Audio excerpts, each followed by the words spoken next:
শুভ শুভ শুভ দিন গরিপুরের জন্মদিন শুভ শুভ শুভ দিন গরিপুরের জন্মদিন জন্মদিন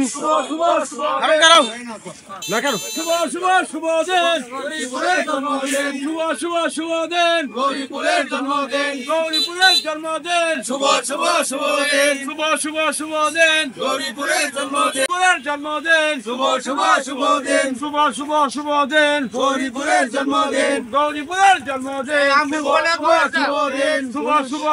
দিন গৌরীপুরের জন্মদিন গৌরীপুরের জন্মদিন শুভ শুভ শুভ দিন শুভ শুভ শুভ দিন গৌরীপুরের জন্মদিন গৌরীপুরের জন্মদিন শুভ শুভ শুভ দিন শুভ শুভ শুভ দিন গৌরীপুরের জন্মদিন গৌরীপুরের জন্মদিন। শহর গৌরীপুরের 255তম প্রতিষ্ঠা বার্ষিকী উদযাপন করা হয়েছে বুধবার 1 জানুয়ারি বিকেলে creative association historical society and লাইব্রেরির উদ্যোগে বর্ণাঢ্য আনন্দ শোভাযাত্রা, কেক কাটা ও আলোচনা সভার মধ্যে দিয়ে গৌরীপুরের এই প্রতিষ্ঠা বার্ষিকী উদযাপিত হয়। ইতিহাস সূত্রে জানা গেছে, মোমেন সিং ও জাফরশাহী পরগনার জায়গিরদার বারেন্দ্র ব্রাহ্মণ জমিদারদের প্রতিষ্ঠাতা শ্রীকৃষ্ণ চৌধুরীর ছেলে কৃষ্ণগোপাল রায়চৌধুরীর দত্তপুত্র সন্তান ও বাংলা বিহার উড়িষ্যার শেরশাদের নবাব সিরাজউদ্দৌলার স্ত্রী আলিয়ার গর্ভজাত পুত্র সন্তান জমিদার যুগল কিশোর রায়চৌধুরী জাফরশাহী পরগনা অর্থাৎ জামালপুরের কৃষ্ণপুর হতে বাংলা 1176 সন ও ইংরেজি 1770 সালে 76 মন্বন্তরের পরেই মোমেন সিং পরগনার এজমালি সম্পত্তির অংশ গৌরীপুর শহরের গোড়াপত্তন করেন। গৌরীপুর শহরের গোড়াপত্তন সম্পর্কে creative association historical society and লাইব্রেরির সাধারণ সম্পাদক মোহাম্মদ রায়হান উদ্দিন সরকার বলেন,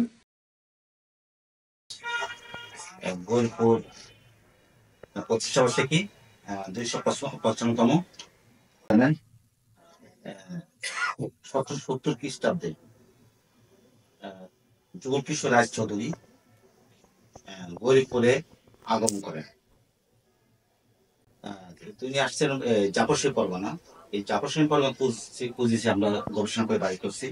এই জাফরশাহী পরগনা কোথায় এটা অনেকে জানতেন না ইতিহাস। যাই হোক, আমাদের ডিজিটাল হওয়ার কারণে আমরা জ্ঞানের মানচিত্র আবিষ্কার করছি। আর আমরা বলি শ্রীকৃষ্ণ চৌধুরী যে ছিলেন, উনি হলো ব্রাহ্মণ জমির গোড়াপত্তন করেছে। উনি জাফরশাহী এবং মহেশাহী, উনি বড় মাঠের জমিদার ছিলেন।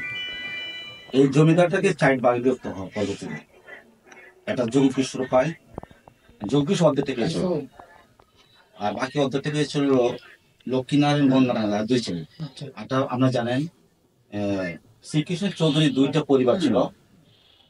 2টা পরিবার ছিল খুব মানে মিল ছিল না, অমিল ছিল। একটা ছিল চৌধুরী পরিবার, একটা রায় চৌধুরী পরিবার। এই রায় চৌধুরী পরিবার যদি আপনারা যে ইচার কাটেন দেখবেন, রায় চৌধুরী পরিবার কারা কারা রায় চৌধুরী, গৌরীপুর জমিদার রায় চৌধুরী এবং রামগড়পুর জমিদার রায় চৌধুরী, আর বাকিরা চৌধুরী পরিবার। যেমন কালীপুরের চৌধুরী পরিবার, বাসাবাড়ি, ভবানীপুর, গোলকপুরের চৌধুরী পরিবার। যেখানে একটা বই আছে, সে ওটা বই কিনছে আমি, নওশাদের পুত্র। এখানে উনিও সে বুঝতে পারে নাই যে গৌরীপুরে জাফরশাহী। তো হ্যাঁ, উনি একটা উল্লেখ করছেন 1770 দুর্ভিক্ষ যে উল্লেখ করা আছে। সবচেয়ে দুর্ভিক্ষ কোথায় হয়েছিল? কম হয়েছিল। আপনারা জানেন সিলেট অঞ্চল, চট্টগ্রাম অঞ্চলে কোনো দুর্ভিক্ষ কম ছিল, অর্থাৎ পূর্ব দিকে কোনো দুর্ভিক্ষ ছিল না। আবার পশ্চিম দিকে দুর্ভিক্ষের সংখ্যা বেশি ছিল, যার ফলে এখানে 3 কোটি লোক ছিল ওই সময় বাংলাতে। তার মধ্যে 1 কোটি লোক মারা যায় দুর্ভিক্ষে, আর 2 কোটি ছিল বাংলাতে। আমরা 2 কোটির মধ্যে আমরা ছিলাম, আমরা পূর্বশা আছি। এই 2 কোটির মধ্যে আমরা এখানে কোনো বন্যা ছিল না, দুর্ভিক্ষ ছিল না, যার ফলে উনি পূর্ব দিকে আগমন করছে। এইভাবে আমরা জাফরশাহী পরগনা থেকে ময়মনসিংহ পরগনা আসছে। এইভাবে আমাদের ইতিহাস সৃষ্টি হয়েছে।